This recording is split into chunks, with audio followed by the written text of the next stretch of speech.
یہ شخص امام جعفر صادق علیہ الصلوۃ والسلام امام کی خدمت میں آیا کہ مولا آپ کا چاہنے والا ہے لیکن اس کا عمل اچھا نہیں ہے، مولا کیا کہیں اس کو فاسق کہیں؟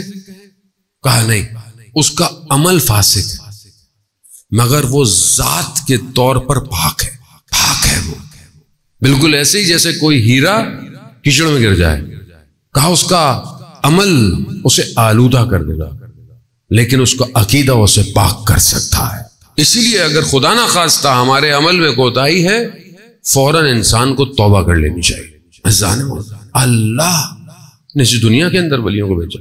آیت اللہ حائری، عبد الکریم حائری جزدی، جنہوں نے حوزہ علمیہ بنایا، انہوں نے مشہور تھا، بہرحال انہوں نے بیان کیا کہ جب ہم نجف میں نئے نئے آئے تو چاہتا تھے کہ ہم بھی اولیاء خدا بنے، اللہ کے ولی بنے۔ خوب کہا میں نے بہت کوشش کی، میں نے پھر جو ہے وہ مجھے بتایا گیا کہ 40 دن روزے رکھو، قرآن پڑھو اور حرم امام حسین میں جا کے رات کو 40ویں دن بیٹھ جاؤ، اور جب صبح دروازہ کھلے جو شخص اندر آئے گا وہی ولی ہے، اس سے پھر حاصل کرو۔ کہا میں نے پورا یہی کیا، روزے رکھے، قرآن پڑھا 40 دن۔ میں نے بڑی منت کر کے کہ مجھے اندر بیٹھنے تو رات کو خدام کو، صبح دروازہ کھلا تو میں نے دیکھا کہ ایک شخص پھٹے ہوئے کپڑے پہن کر اندر آ رہا ہے۔ میں نے بولا کہ یہ ولی ہوں گے، اور وہ آیا اور اس نے مطلب ایسی بس زیارت کی اور باہر نماز بھی نہیں اور چلا گیا۔ میں نے کہا کہ یہ اچانک سے مجھے عجیب سا ہوا کہ میں یہ کیسی باتیں کر رہا ہوں۔ میں نے توبہ کی اور پھر دوبارہ 40 دن عمل کیا، پھر میں اندر بیٹھا، پھر دوبارہ، پھر وہی پھٹے پرانے کپڑے پہنا ہوا شخص۔ کہا 3 دفعہ میں نے عمل کیا، تینوں دفعہ جب بھی دروازہ کھلا 40 دن بعد یہی بوڑھا شخص پھٹے ہوئے کپڑے پہن گیا۔ بس پھر میں پیچھے ہو گیا۔ میں نے کہا کہ بات سنیں گے؟ کہا عبد الکریم، مجھے نہیں جانتے، میرا نام لیا، عبد الکریم کیا چاہتے ہو ہم سے، کیا چاہتے ہو؟ کہا چھوڑیں آپ، یہ میں کیا چاہتا ہوں، میں اتنی زحمت کی، 3 دفعہ میں نے 40 دن کاٹے ہیں کہ میں کسی ولی کو پہچانوں اور آپ میرا ہاتھ پکڑے ہیں۔ کہا میرے شہر سے، کربلا سے باہر لے گئے، حضرت حر کے مقام سے جہاں ان کا مقبرہ ہے اس سے آگے، اور ایک جگہ گھر دکھایا، کہا 2 دن بعد آ جانا۔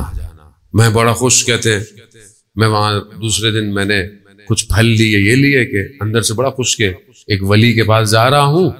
جیسی قریب پہنچا دیکھا بہت رش ہے گھر کے دروازے کے باہر اور رونے کی آوازیں آ رہی۔ میں نے کہا کیا ہوا؟ کہا اس شخص کا انتقال ہو گیا۔ جب میں گیا ان کی زوجہ سے پوچھا کہ کیا ماجرا ہے؟ کہا 2 دن سے آئے تھے، یہی کہہ رہے تھے کہ پروردگار یہ عبد الکریم مجھ سے کیا چاہتا ہے، راز کھل جائے ولیوں کے، ولی دنیا میں نہیں رکتا۔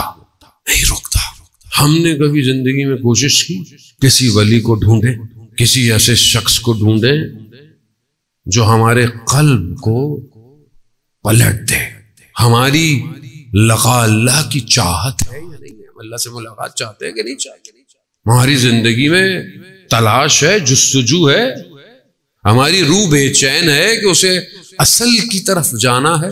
ہماری بھاگ دوڑ 24 گھنٹے میں کس چیز کی ہے؟ خوب آپ اپنے آپ کو خود دیکھیں کہ آپ کا ذہن 24 گھنٹے کیا چاہتا ہے، کیا سوچ ہے۔